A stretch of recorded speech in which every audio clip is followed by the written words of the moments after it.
हम आज का हमारा टॉपिक है भारत का संवैधानिक इतिहास।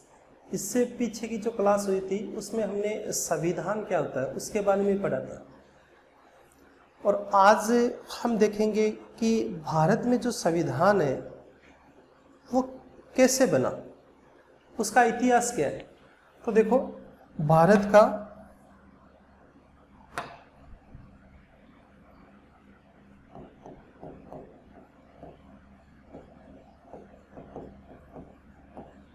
संवैधानिक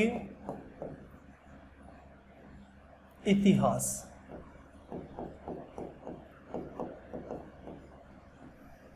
ये याद रखना दोस्तों, भारत का संवैधानिक इतिहास।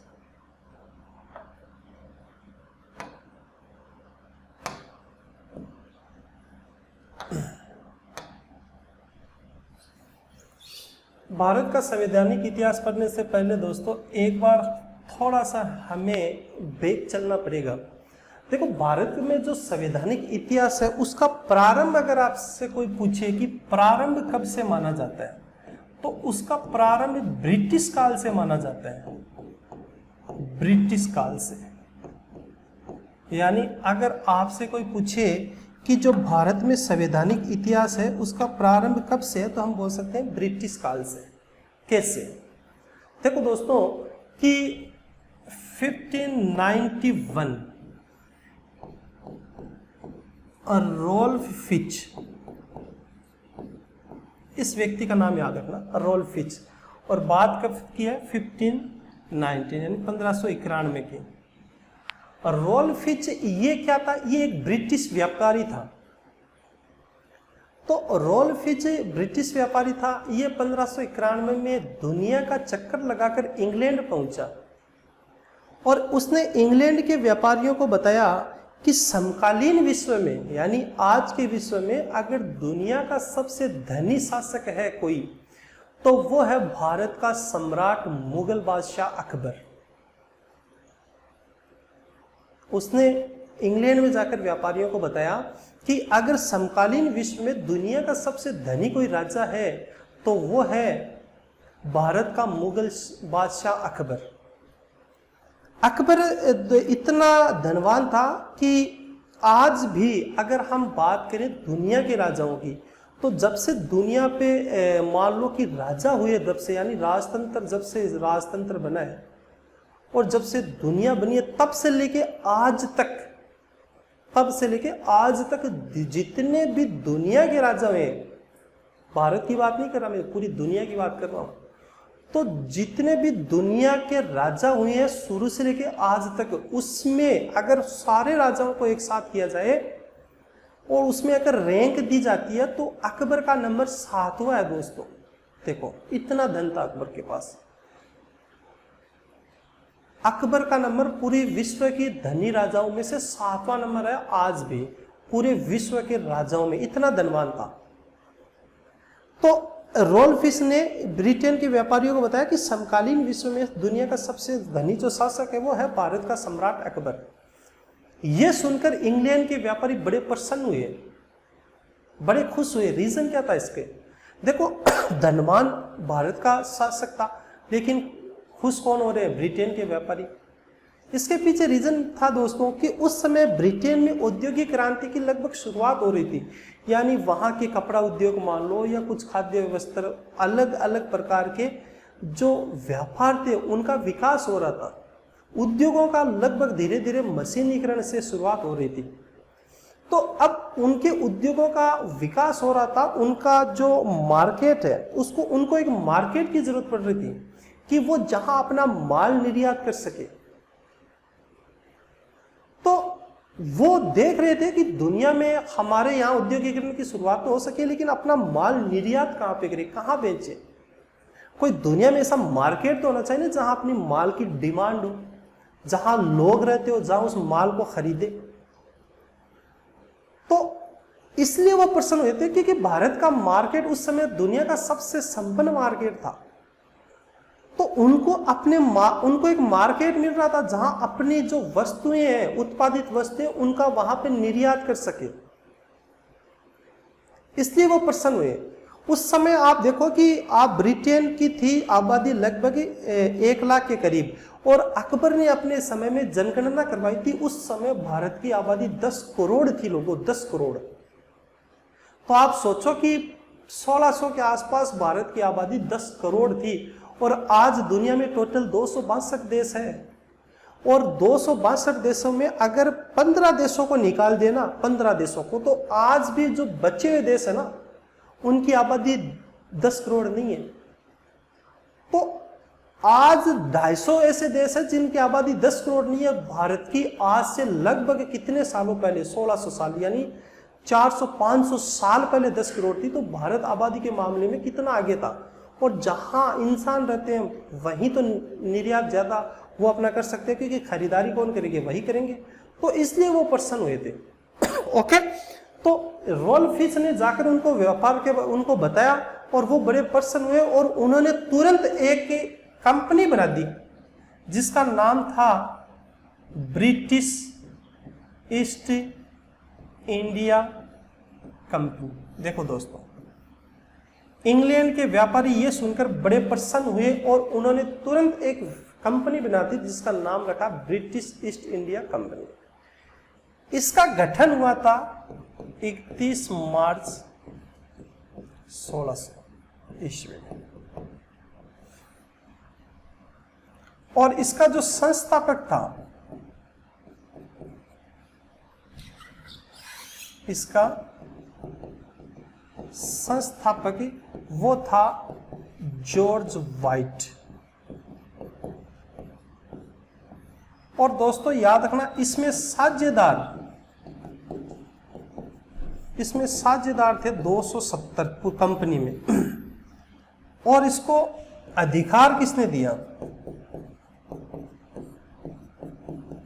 व्यापार करने का? तो एलिजाबेथ प्रथम। ये कौन थी? तो याद रखना, ये ब्रिटिश महारानी थी। ये क्या थी? ब्रिटिश महारानी। तो ये सुनकर इंग्लैंड के व्यापारी बड़े प्रसन्न हुए। उन्होंने तुरंत एक कंपनी बना दी जिसका नाम रखा गया ब्रिटिश ईस्ट इंडिया कंपनी। इसका गठन हुआ 31 मार्च से 1600 में बनी। संस्थापक जॉर्ज वाइट था, साझेदार 270 थे। इसको अधिकार दिया किसने? एलिजाबेथ प्रथम ने। और एलिजाबेथ प्रथम ने इसको चार्टर प्रदान किया। चार्टर क्या होता है? तो चार्टर होता है दोस्तों लाइसेंस। लाइसेंस को चार्टर बोलते हैं, या आप बोल सकते हो अधिकार पत्र। यानी उनको लाइसेंस दे दिया। और लाइसेंस क्या दिया कि आप भारत सहित अफ्रीका के भी कुछ देश थे, तो उसमें आप 15 वर्षों के लिए आप व्यापार कर सकते हो। यानी 15 वर्षों का ही लाइसेंस था कि आप जाकर वहां पे व्यापार कर सकते हो। और दोस्तों व्यापार भी कौन सा था? एकाधिकार। एकाधिकार का मतलब क्या हुआ कि आपके अलावा ब्रिटेन से कोई भी नागरिक वहां जाकर व्यापार नहीं कर सकता। तो कंपनी को व्यापारिक एकाधिकार प्रदान किया था उन्होंने। ओके, तो गवर्नमेंट वहां की जो महारानी थी उसने क्या किया कंपनी को कि भाई आप वहां, उन्होंने चार्टर यानी लाइसेंस प्रदान कर दिया कि आप जाकर वहां 15 वर्षों के लिए व्यापार कर सकते हो। और व्यापारिक एकाधिकार का मतलब आपके अलावा ब्रिटेन की तरफ से कोई भी व्यक्ति वहां जाकर व्यापार नहीं कर पाएगा। ओके, लेकिन बदले में उसने मांगा क्या? तो उसने कहा बदले में आपको 4 लाख ब्रिटिश पाउंड, वहां की मुद्रा है ये। तो बदले में कहा कि आपको 4 लाख ब्रिटिश पाउंड जो होता है वो वार्षिक, यानी 1 साल के अंदर आपको 4 लाख ब्रिटिश पाउंड ब्रिटिश संसद में जमा करवाना होगा। ये याद रखना दोस्तों।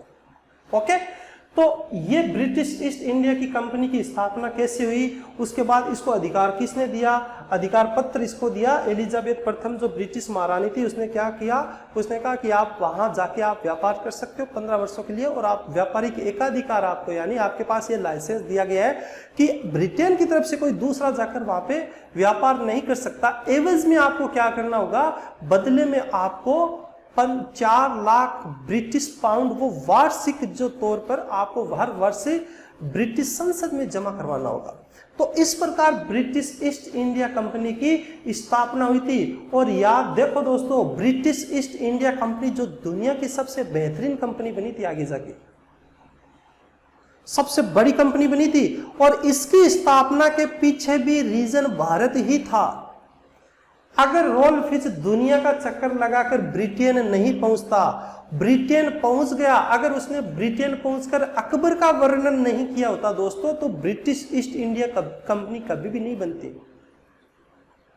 वो इसीलिए ब्रिटिश ईस्ट इंडिया कंपनी बनी थी कि उनको जब पता चला कि एक भारत दुनिया में देश है जहां का राजा इतना धनवान है, तो उन्होंने व्यापार करने के लिए, भारत में व्यापार करने के लिए कंपनी बनाई थी ब्रिटिश ईस्ट इंडिया कंपनी। ये देखो दोस्तों, तो इस प्रकार ब्रिटिश ईस्ट इंडिया कंपनी का निर्माण हुआ। और प्रारंभ कैसे हुआ, ब्रिटिश काल से भारत का संवैधानिक इतिहास का प्रारंभ इसी काल से माना जाता है। वो कैसे माना जाता है आगे हमें इसी को समझेंगे। ओके, तो यहां तक ये चीजें क्लियर है। उसके बाद दोस्तों हम चलते हैं आगे। देखो, जब ब्रिटिश ईस्ट इंडिया कंपनी की स्थापना हो गई, उसके बाद क्या हुआ कि कम से कम वहां व्यापार करने कोई भारत तो आएगा। तो भारत कौन आया था, तो फिर आता है कि भारत आने वाले अंग्रेज। भारत आने वाले अंग्रेज दो याद रखना, पहला, और एक याद रखना दूसरा।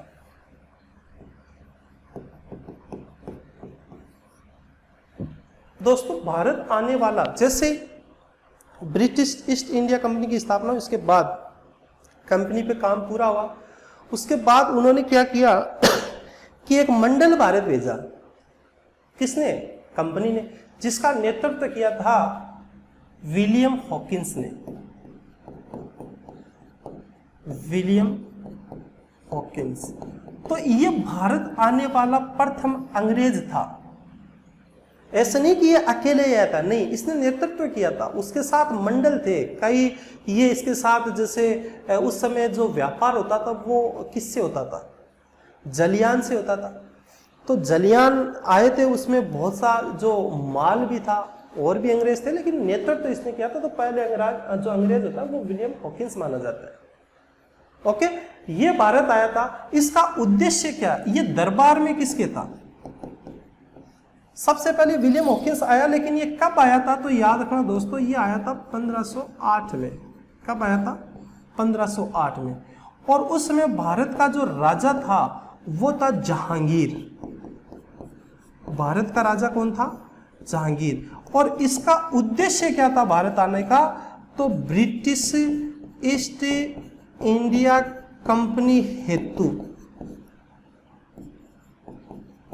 व्यापारिक अनुमति लेना।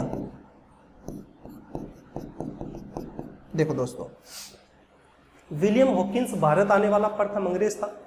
कब आया, तो 1508 में। और उस समय राजा कौन था भारत का, वो मुगल बादशाह जहांगीर था। और इसका, विलियम हॉकिंस का उद्देश्य क्या था आने का, तो ब्रिटिश ईस्ट इंडिया कंपनी हेतु व्यापारिक अनुमति लेना था इसका उद्देश्य। लेकिन परिणाम क्या हुआ, परिणाम ये हुआ दोस्तों कि ये असफल हुआ, इसको सफलता नहीं मिली उद्देश्य में। किसमें, ब्रिटिश ईस्ट इंडिया कंपनी हेतु व्यापारिक अनुमति लेने में इसको सफलता नहीं मिली। इसके पीछे रीजन क्या था दोस्तों कि इसको सफलता क्यों नहीं मिली। क्या आते ही इसको कोई, जहांगीर को इससे कोई दुश्मनी थी कि इसको आते ही बोल दिया नहीं आप जाओ वहां से, या कोई रंजिश थी, ऐसा नहीं था दोस्तों। देखो, व्यापार करने जब ये आया तो जहांगीर से इसने मुलाकात की, तो आज जैसे आज हम बात करते हैं, आज लगभग देशों में लोकतंत्र था, उस समय राजतंत्र था, फर्क इतना ही था। बाकी आज भी जो काम जैसे जिस प्रकार से होता है संवैधानिक ढंग से, उसी प्रकार उस प्रकार भी यही काम होते थे। आज भी आप देख लो, सऊदी अरब में देख लो, आप हम भारत का पड़ोसी देश कौन सा है, भूटान देख लो, वहां आज भी राजतंत्र ही है, वहां राजा की हुकूमत होती है। तो चाहे राजतंत्र हो या लोकतंत्र, देश जो होता है वो एक नियम कानून या संविधान से ही चलता है। तो उस समय भी वहां मुगल जो बादशाह वो राजा था, लेकिन उसके भी मंत्री परिषद होती थी जिसको विजारत ऐसा कुछ बोला जाता था। तो ये जब आया, उसने जहांगीर के सामने ये प्रस्ताव रखा, तो जहांगीर ने इस पर विचार विमर्श किया था, अपनी मंत्री परिषद बुलाई थी। वहां भाई ब्रिटिश जो है वो भारत में व्यापार करने आ रहे, हम उसको अनुमति दें या न दें, इस पर चर्चा हुई थी। उस पर चर्चा होने के बाद उन्होंने निष्कर्ष निकाला कि इंग्लैंड में अभी औद्योगिक क्रांति की शुरुआत हो रही है, वहां का जो माल होता है वो मशीनीकरण से बना है, उच्च कोटि का माल है वहां पे,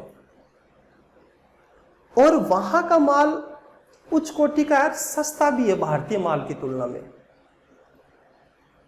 और वहां का जो माल था दोस्तों, वो उस समय दुनिया का सबसे बेहतरीन मालों में से एक था।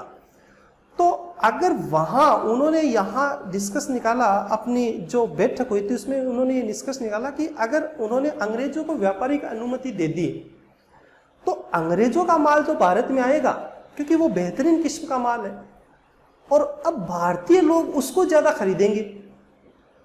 तो इससे क्या होगा कि जो भारत के उद्योग धंधे हैं ना, वो चौपट हो जाएंगे। और भारतीय उद्योग धंधे चौपट होने का मतलब क्या कि उसमें कितने मजदूर काम करते हैं। आज तो फिर भी कम मजदूर काम होते हैं, क्योंकि आज औद्योगिक यानी मशीनीकरण का जमाना आ गया। उस समय सारे काम आज से ही होते थे, तो लगभग लोगों के पास रोजगार होता था। तो उन्होंने यही निष्कर्ष निकाला, इससे क्या होगा कि भारतीय माल बिकेगा ही नहीं, तो बनेगा कैसे फिर। अगर भारतीय माल जो है मार्केट में उसकी वैल्यू कम होगी, अगर बिकेगा नहीं तो बनेगा भी कम। और इससे जो लोग जो भारतीय में उद्योग धंधे में जो लोग काम कर रहे हैं वो सारे के सारे बेरोजगार हो जाएंगे। तो इससे भारत में गरीबी बढ़ेगी दोस्तों, इससे भारत की गरीबी बढ़ेगी। दूसरा, भारत का पैसा बाहर जाएगा। तीसरा, कि भारत का माल इतना उच्च कोटि का नहीं था कि भारतीय माल इंग्लैंड में जाके वहां वो निर्यात हो सके। तो कुछ ऐसा विचार विमर्श किया, तो उन्होंने देखा कि अगर ब्रिटेन या ब्रिटिश जो यहां अपना माल लेके आ गए तो इसमें भारत का किसी भी प्रकार का हित नहीं है, भारत का नुकसान ही होगा। इस कारण से उसने व्यापारिक अनुमति नहीं दी थी। ओके, तो विलियम हॉकिंस को व्यापारिक अनुमति नहीं देने का कारण क्या था? तो ये था दोस्तों कि उनको कहीं ना कहीं ये पता था कि इससे भारत में बेरोजगारी बढ़ सकती है, क्योंकि इंग्लैंड से आने वाला माल यहाँ बिकेगा तो यहाँ का माल नहीं बिकेगा, और यहाँ के जो उद्योग धंधों में कार्यरत जो मजदूर है उनको फिर धीरे धीरे निकाला जाएगा। उससे क्या होगा कि भारतीय उद्योग धंधों के चौपट होने का खतरा है। इस कारणवश उसने क्या किया कि उसको व्यापारिक अनुमति नहीं दी। हालांकि इससे पहले पुर्तगाली डच वो थे, वो व्यापार कर रहे थे भारत में, लेकिन उनका माल इतना उच्च कोटि का नहीं था। अंग्रेजों का जो माल था वो बहुत उच्च कोटि का था। तो उससे पहले पुर्तगाली डच यहाँ व्यापार कर रहे थे, उनको नहीं रोका जहांगीर ने। ओके, तो इस कारणवश उसने जब अनुमति लेनी चाहिए तो उसने को सफलता नहीं मिली। उसके पीछे रीजन ये था, लेकिन उसको कोई दुश्मनी नहीं थी विलियम हॉकिंस से। उसने क्या किया कि विलियम हॉकिंस को उपाधि दे दी, और उपाधि क्या थी दोस्तों? खान की उपाधि दे दी। उसने उपाधि दी उसको खान की। अब उसने क्या किया, जहांगीर ने एक चाल चली, उसने उसको व्यापारिक अनुमति तो नहीं दी, लेकिन सूरत के पास 400 बीघा जमीन थी। देखो दोस्तों, सूरत के पास 400 बीघा जमीन थी, ये ब्रिटिशर्स को दे दी।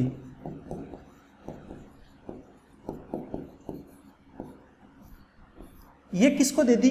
ब्रिटिशर्स को। और ये कंपनी जो थी पहले पुर्तगाली के अधीन थी।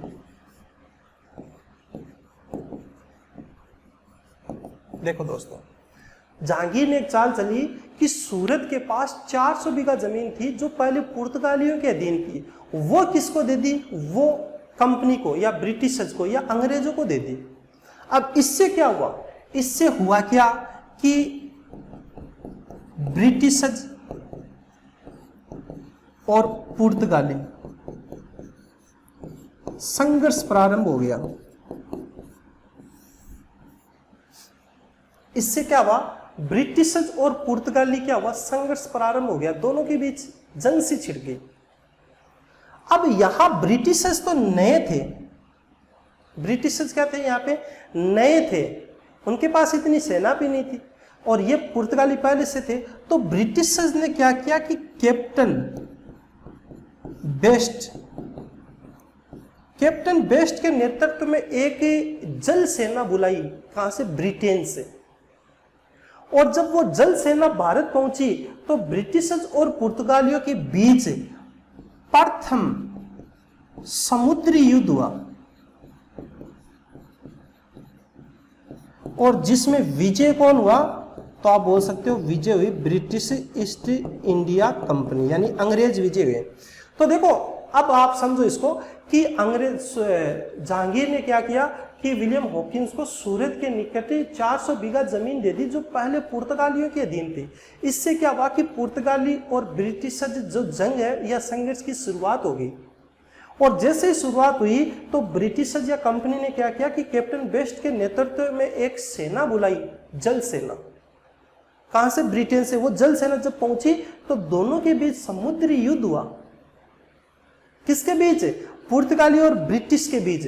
तो अब आपसे पूछे भारत में प्रथम समुद्री युद्ध किसके बीच हुआ? तो समुद्री युद्ध ब्रिटिशर्स और पुर्तगाली के बीच हुआ था, और ये युद्ध हुआ था दोस्तों 1612 ईस्वी में। कब हुआ था? 1612 ईस्वी में युद्ध हुआ था। ठीक है। और इस युद्ध में क्या किया कि इस युद्ध में ब्रिटिश या ईस्ट इंडिया कंपनी जो है उसकी जीत हुई, और जैसे ही उसकी जीत हुई उसने क्या किया? सूरत में एक व्यापारिक कोठी बनाई, व्यापारिक कोठी। कब? 1612 ईस्वी में। अब देखो, ये दोस्तों क्वेश्चन कई बार आता है, सबसे इंपॉर्टेंट है कि कंपनी ने या अंग्रेजों ने भारत में सबसे पहले व्यापारिक कोठी कब बनाई? तो वो 1612 ईस्वी में सूरत में बनाई।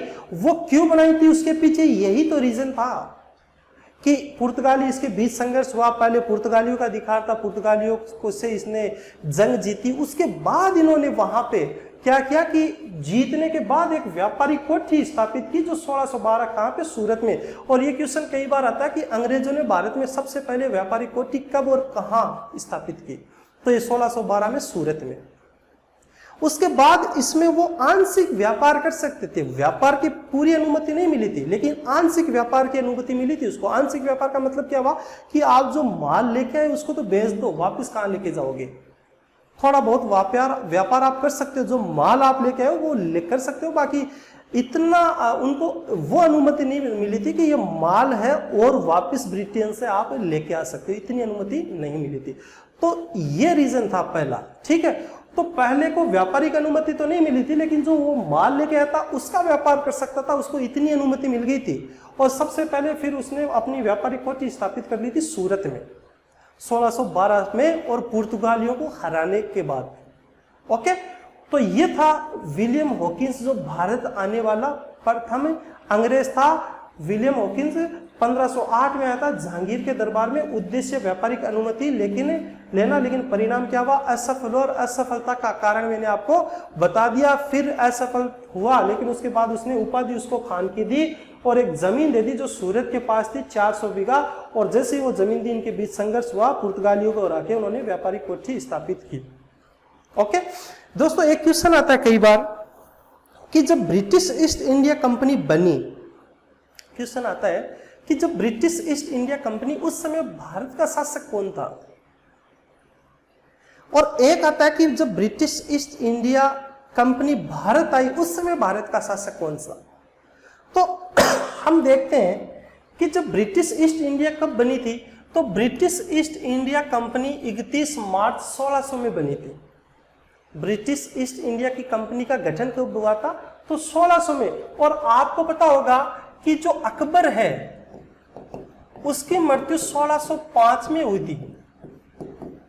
अकबर की मृत्यु कब हुई थी? 1605 में।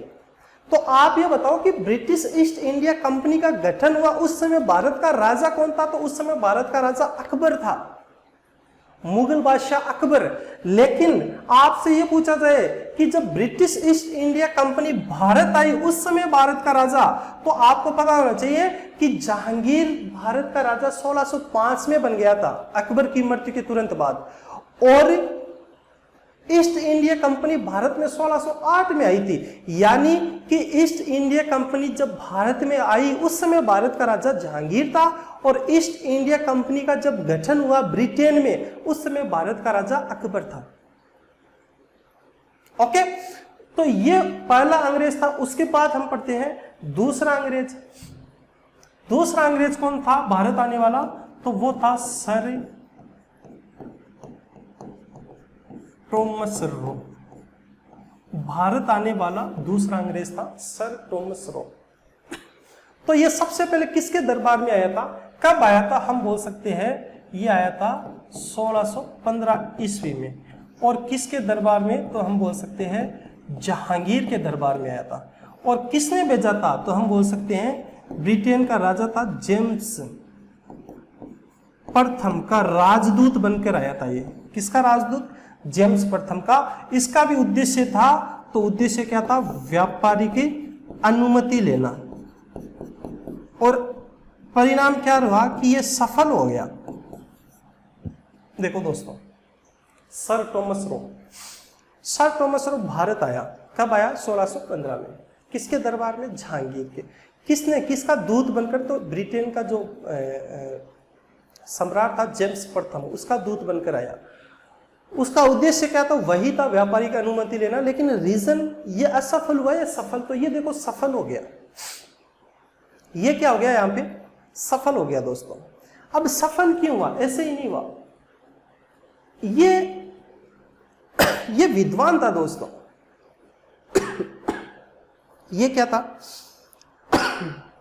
ये बड़ा विद्वान था।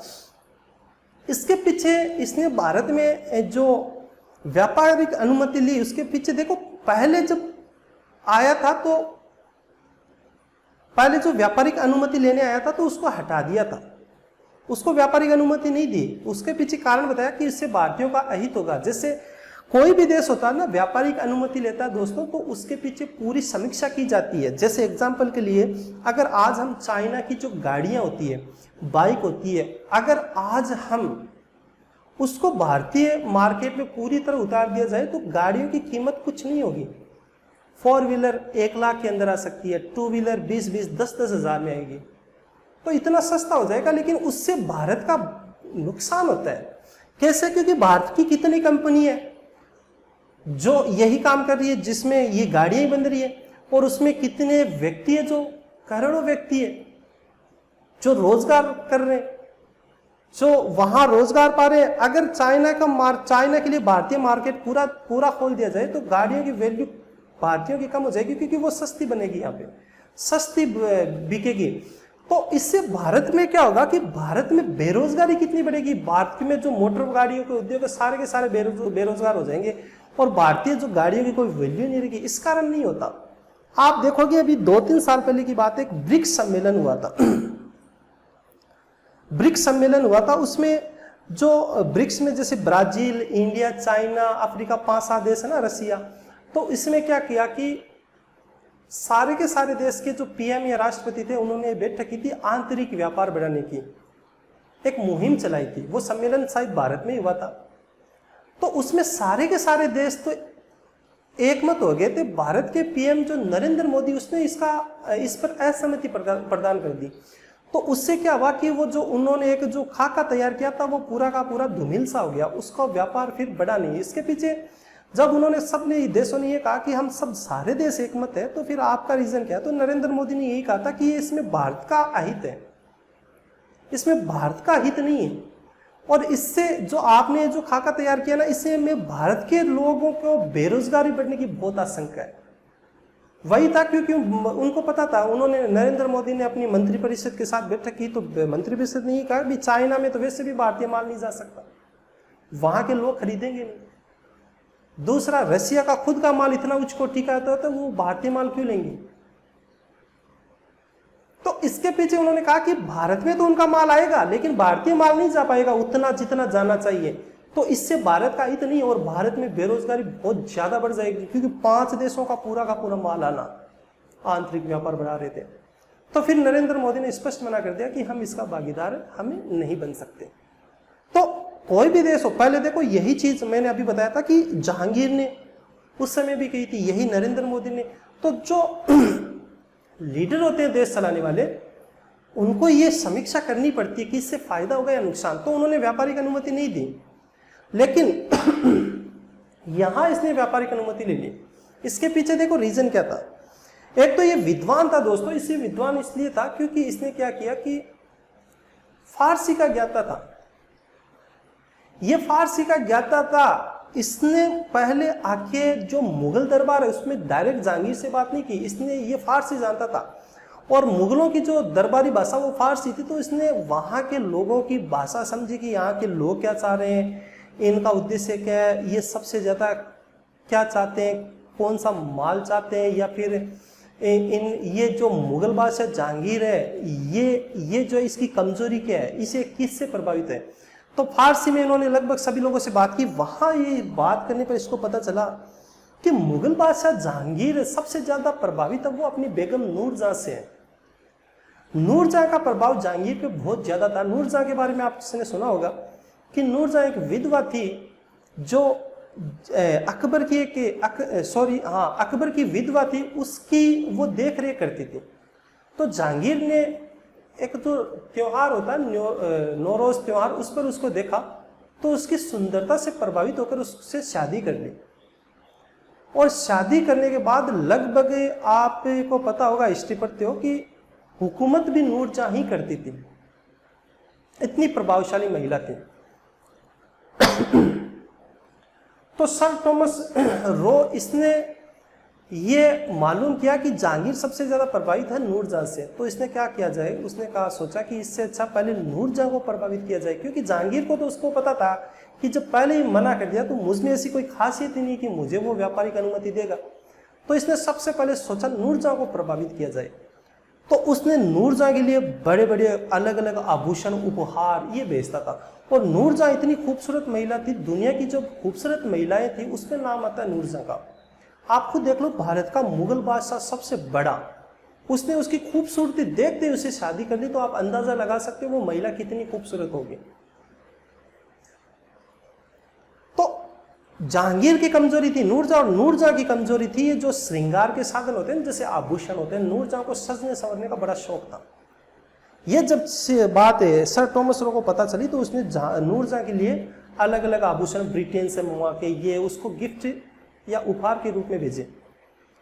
नूरजहां उससे बड़ा प्रभावित हुई कि भाई मेरे लिए इतने कौन है जो इतने कीमती जवाहरात, अमूल्य जो गहने श्रृंगार के साधन ये लेके आ रहा है। तो फिर जब सर थॉमस रो ने उससे मिलने की इच्छा जाहिर की तो उसने कहा भी दरबारियों को कि कौन है उसको एक बार भेजो तो सही। तो जब वो दरबार में गया तो नूरजहां ने उससे पूछा भाई रीजन आप मेरे लिए इतने अमूल्य बहुमूल्य उपहार लेके आए हो, आप कौन हो, क्या चाह रहे हो। तो उसने कहा कुछ नहीं, ये तो हमारे वहाँ का माल है हमारे लिए और हम व्यापार करने आए हैं, हम कुछ नहीं, मैं तो एक छोटा सा व्यापारी हूं। तो आप नूरजहां ने कहा आप कर लो व्यापार, क्या दिक्कत है। तो कहा व्यापार तो कर लो लेकिन आपके शौहर, आपके मियाँ जी, आपके जो राजा है पतिदेव, वो व्यापार की अनुमति नहीं दे रहे। तो नूरजहां ने कहा बस इतनी सी बात है। तो उसने कहा इतनी सी नहीं, बहुत बड़ी बात है ये तो, मैं तो एक गरीब व्यापारी हूँ, व्यापार करना चाह रहा हूँ। तो अंग्रेज वैसे भी छल कपट वाले होते हैं, तो उसने छल कपट किया, नूरजहां को प्रभावित किया कि भाई आपके लिए ये ऐसे ऐसे कीमती जवाहरात है, ये बार बार समय समय पर आपको उपहार के रूप में यहाँ तो मिलते ही नहीं, इतने उच्च कोटि के आपको वहाँ ब्रिटेन से लाके देंगे। ऐसे बातें की तो नूरजहां ने कहा चलो भाई ठीक है आप करो व्यापार। तो फिर जहांगीर से मुलाकात करवाई किसने, नूरजहां ने। किसकी, सर थॉमस रो की। तो देखो ये आ तो गया था कब, 1615, लेकिन इसने जो मुलाकात की ना 10 जनवरी 1616 में, किससे, जो अकबर, सॉरी जहांगीर से मुलाकात।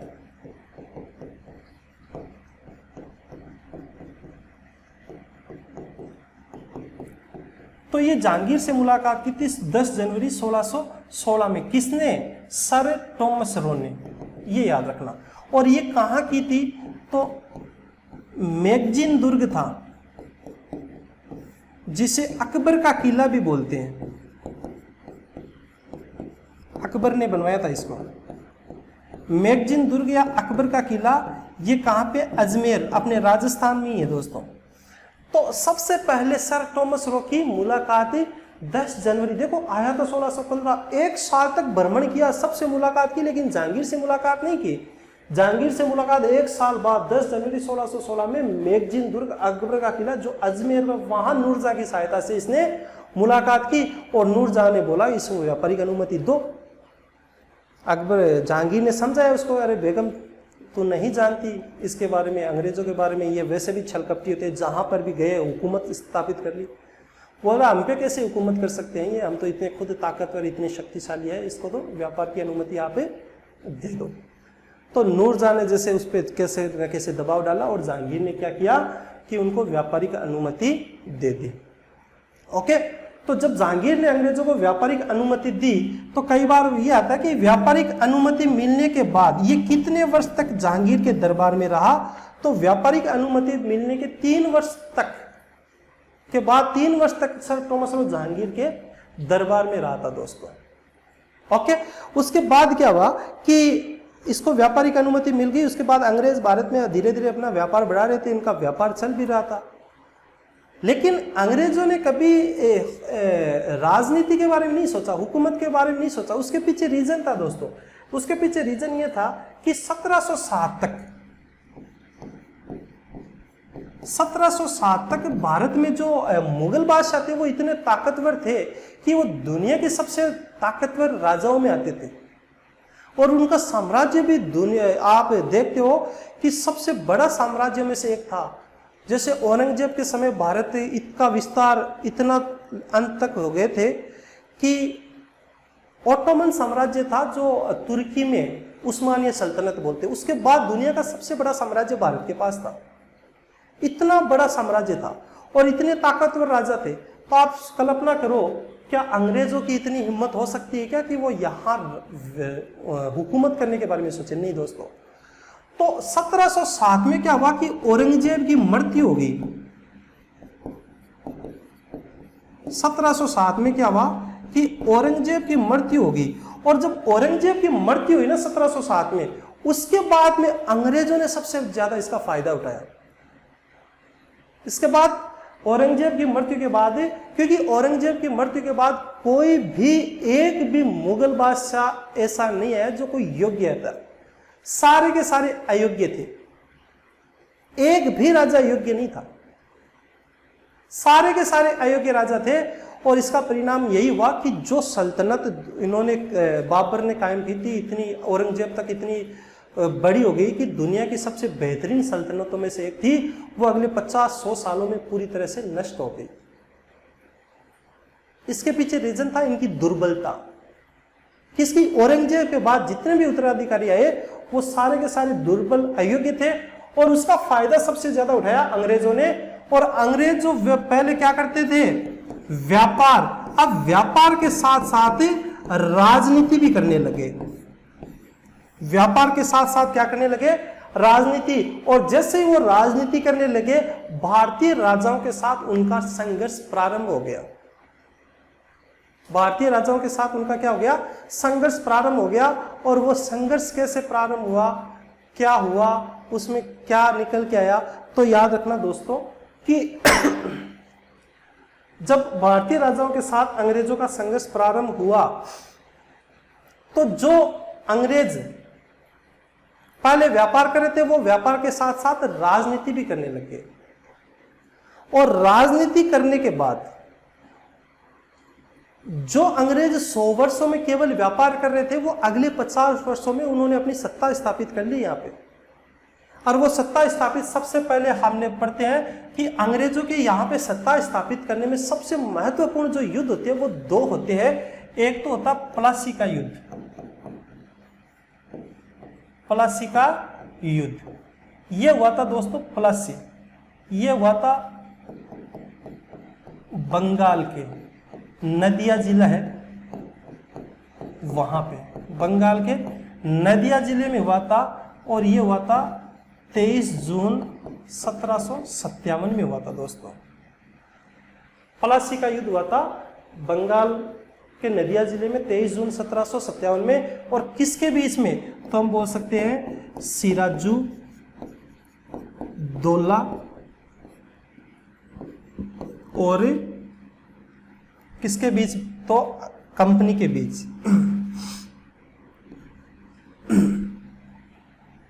ये बंगाल का नवाब था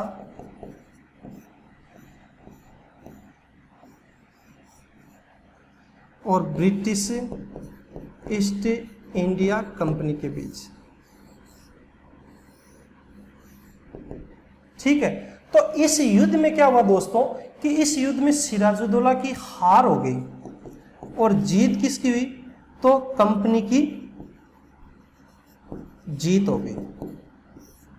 इस युद्ध में दोस्तों किसकी जीत हुई, कंपनी की जीत हुई। लेकिन वैधानिक रूप से नहीं हुई। वैधानिक रूप से मतलब है कि ये जब जीत हुई ना, तो दोस्तों इसमें जीत तो अंग्रेजों को हो गई थी, लेकिन जीत इतनी बड़ी नहीं थी कि वो वहां से कर ले सके। कर बंगाल का नवाब ही लेता था, लेकिन ये भारत में अंग्रेजों ने अपनी दस्तक देती थी इस युद्ध से। तो ये अंग्रेजों द्वारा भारत में जीता गया प्रथम युद्ध था। ओके, दूसरा एक था बक्सर का युद्ध।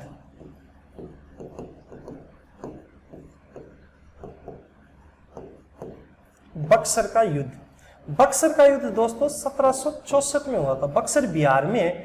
यह युद्ध दोस्तों क्या हुआ था, देखो कि इस युद्ध में अंग्रेजों ने किसको हराया था, तो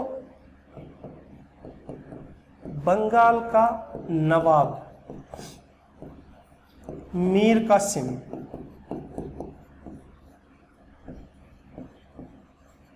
अवध का नवाब सुजाऊ दौला और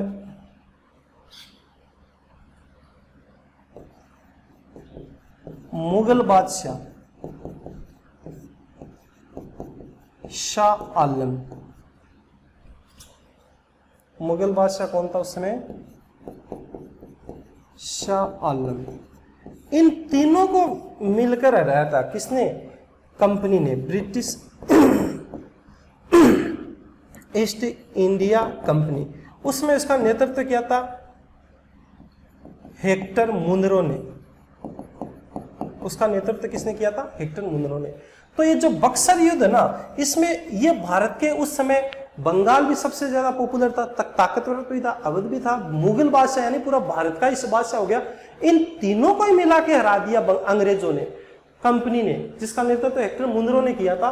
तो अब आप देखो कि ये जब बक्सर के युद्ध में इनकी हार हुई, तो पूर्ण रूप से बंगाल पर किसका अधिकार हो गया, बंगाल पर किसका अधिकार हो गया, कंपनी का, यानी अंग्रेजों का अधिकार हो गया।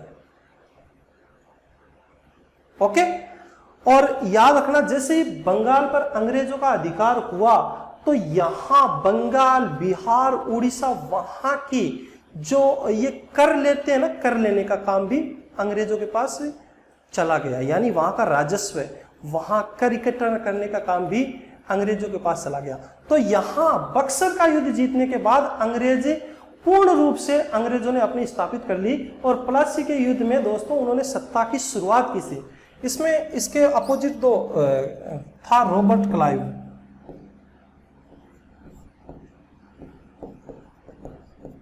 रॉबर्ट क्लाइव ने नेतृत्व किया था ब्रिटिश ईस्ट इंडिया कंपनी की तरफ से। सिराजुद्दौला के खिलाफ वो लड़ा था। और यहाँ हेक्टर मुनरो, तो प्लासी का युद्ध अंग्रेजों की शुरुआत थी, जिसने उसने भारतीय राजा को हराया था। लेकिन जैसे ही बक्सर का युद्ध जीता, तो बक्सर का युद्ध में इसने 3 जो शक्तिशाली राजा उसको एक साथ हराया। जैसे इसने हराया, बंगाल पर वैधानिक रूप से अंग्रेजों की हुकूमत हो गई, यानी कि अंग्रेज उस पर अपना शासन स्थापित कर लिया अंग्रेजों ने, कंपनी ने, और वहां फिर कर संग्रह का भी काम वही करते थे। उस युद्ध के भी बाद दोस्तों, ये जब युद्ध हुआ ना, उस युद्ध के बाद कोई भी भारतीय राजा ऐसा नहीं था जिसने अंग्रेजों का कभी विरोध किया। सारे राजाओं ने अंग्रेजों के सामने सरेंडर कर दिया। अपवाद स्वरूप आपको मिलेंगे, एक बाप बेटा है टीपू सुल्तान और हैदर अली। हैदर अली उसका बेटा टीपू सुल्तान। आप हिस्ट्री पढ़ोगे तो आपको पता चलेगा कि किसी भी भारतीय राजा ने, जब बक्सर का युद्ध अंग्रेजों ने जीता, उसके बाद किसी भी भारतीय राजा ने अंग्रेजों का विरोध नहीं किया। सारों ने सरेंडर कर दिया, अंग्रेजों की गुलामी या अंग्रेजों की अधीनता स्वीकार कर ली। उसके पीछे रीजन था कई, क्योंकि लेकिन अंग्रेजों के सामने अगर किसी ने सर उठाया, उसके खिलाफ युद्ध लड़ा, वो 2 ही थे, हैदर अली और उसको बेटा टीपू सुल्तान। हैदर अली ने आंग्ल मैसूर युद्ध हुए थे 4, जो पहले 2 हैदर अली ने लड़े थे। पहले युद्ध में उसने अंग्रेजों को हराया, दूसरे युद्ध में हैदर अली लड़ता हुआ मारा गया, उसका बेटा टीपू सुल्तान आया, उसने अंग्रेजों को हराया। तीसरे युद्ध में क्या हुआ दोस्तों, फिर जब अंग्रेज उसको हरा नहीं पाए टीपू सुल्तान को, तो 1792 में क्या किया, अंग्रेजों ने चाल चली, उसने सारे के सारे मराठाओं को अपने साथ मिला लिया, हैदराबाद का निजाम था उसको साथ मिला लिया, तीनों तरफ से अटैक किया टीपू सुल्तान पे। तब जाकर टीपू सुल्तान को हरा पाए। टीपू सुल्तान सबसे ताकतवर राजा था उस समय, और टीपू सुल्तान को हराने के बाद उसके 2 बेटों को उन्होंने बंदी बना लिया और आधा राज्य आपस में बांट लिया अंग्रेजों ने, मराठाओं ने और हैदराबाद के निजाम ने। और उसके सामने शर्तें रखी कि अगर आप शर्त नहीं मानोगे तो आपके बेटों को कत्ल किया जाएगा। थोड़े सालों बाद टीपू सुल्तान ने वापस अंग्रेजों के खिलाफ जंग छेड़ दी, उसके बेटों को भी मार दिया गया। और लेकिन टीपू सुल्तान का आधा साम्राज्य इन्होंने ले लिया था पहले से, तो टीपू सुल्तान की वो ताकत नहीं थी अब, लेकिन उसने फिर भी अंग्रेजों के खिलाफ जंग छेड़ दी। और चौथा आंग्ल मैसूर युद्ध हुआ था 1799 में, जिसमें टीपू सुल्तान अंग्रेजों के खिलाफ युद्ध स्थल पर ही मारा गया लड़ते हुए। उसके बाद किसी भी भारतीय राजा ने उसका प्रतिरोध नहीं किया, और अंग्रेजों को कोई भी किसी भी प्रकार की दुविधा या परेशानी नहीं हुई भारत में अपनी सत्ता स्थापित करने में। उसके बाद जब अंग्रेजों ने भारत में सत्ता स्थापित कर ली, उसके बाद उन्होंने अपने हिसाब से ही भारत पर राज करने के लिए अपना एक संविधान बनाया, जिसको बोलते हैं भारत का संवैधानिक इतिहास। और वहीं से शुरू होता है कि अंग्रेजों ने सबसे पहले भारत में संविधान कब बनाया। तो दोस्तों, ये संवैधानिक इतिहास का प्रारंभ कैसे हुआ, क्या क्या घटनाएं कही, उससे पहले ये बातें थी। उसके बाद हम आगे पढ़ेंगे भारत का संवैधानिक इतिहास, यानी सबसे पहले संविधान कब बनाया, क्यों बनाया, उसके पीछे रीजन क्या है। तो ये दोस्तों हम अगली क्लास में बात करेंगे। तब तक के लिए दोस्तों, जय हिंद।